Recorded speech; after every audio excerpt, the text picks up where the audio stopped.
Ladies and gentlemen, you are welcome to the S-DELI 10 Years of Indigenous Sign Language Study in Africa in the Era of Generative Artificial Intelligence, AI.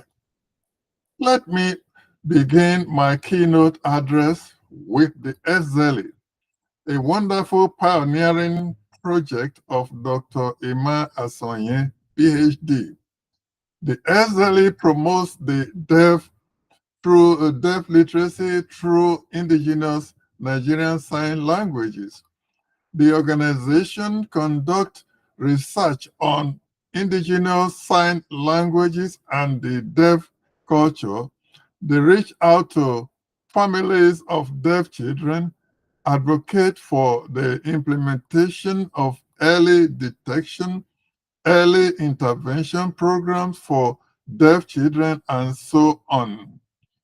They also advocate for the linguistic rights of the deaf children, especially those born with hearing, as we would like to hear from Dr. Imma As, who is the progenitor of the S-DELI group.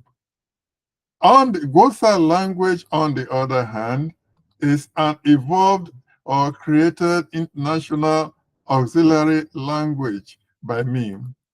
Goa language was born in the polylingual milieu of Nigeria and the surrounding regions of West Africa in the mid-19th century. West Africa, as we all know, is home to language families. I beg your pardon, is home to 3 language families, which are Niger Congo, the Afroasiatic, the Nilo-Sahara, and so on, which represent over 500 recognized languages, not including the commonly spoken colonial languages like the English, French, Portuguese, Spanish, and so on.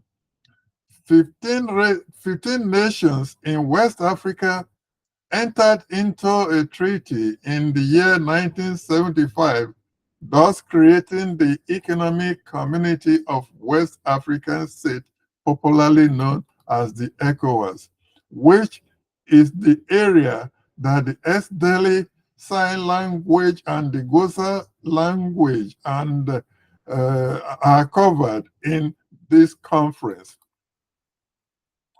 Within this region also, some of the most commonly spoken native languages are Hausa, Igbo, Chui, Ga, Ewe, Basange, Basa, Wolof, and so on, to mention a few.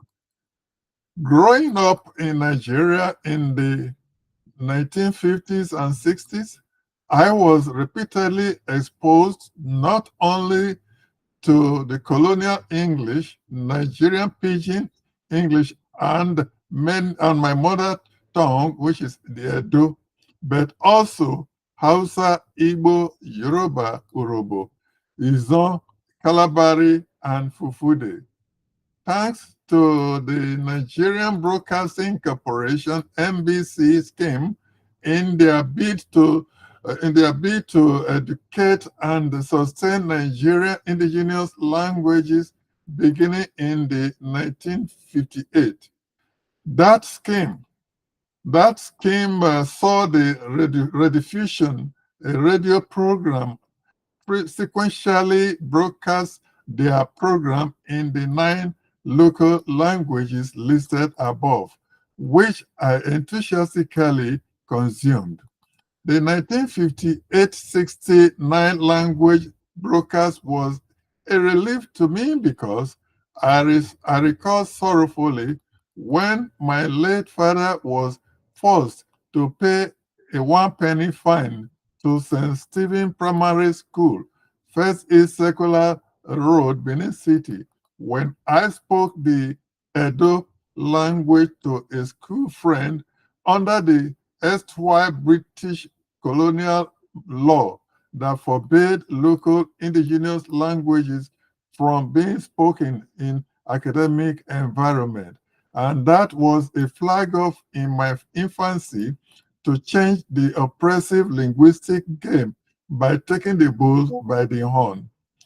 Listening to these nine languages broadcast, I began learning these local languages, or at least correspond lexical items, if not if not the diverse grammatical features like morphology, syntax, and using those coordinates in everyday speech by myself, from myself, and to myself only.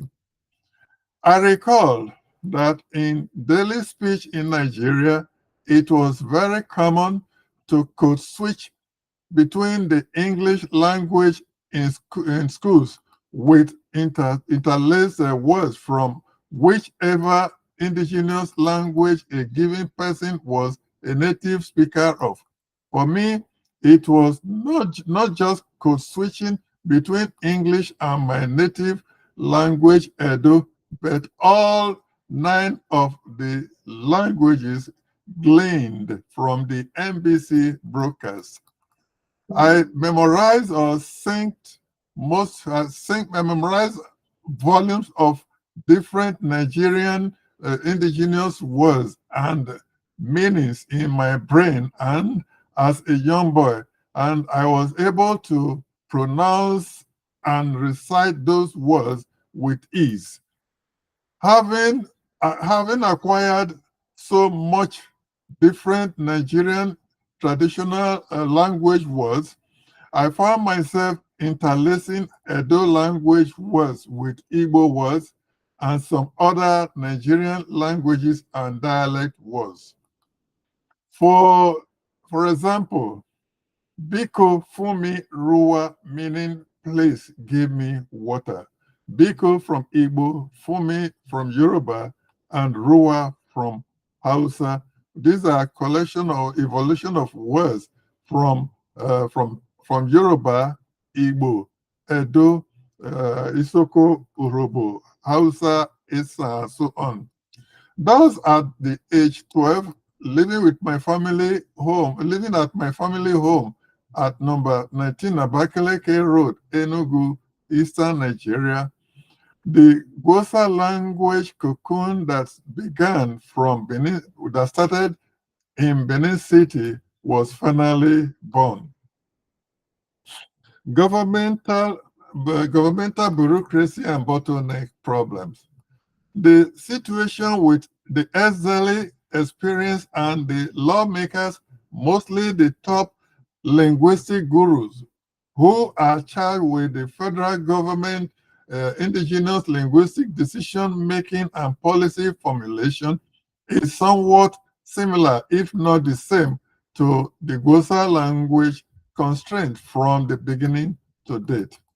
The excessive rigidity of government linguists, I beg your pardon, the excessive rigidity of the government linguistic lawmakers continue to retard the creativity, the growth, innovation, usage, and spread of our indigenous languages, including the S-DELI and the Gosa language, respectively. Conclusion. The negative criticisms of our various indigenous languages, development, and the spread are the reflection of the broader challenges we are facing, not the languages itself.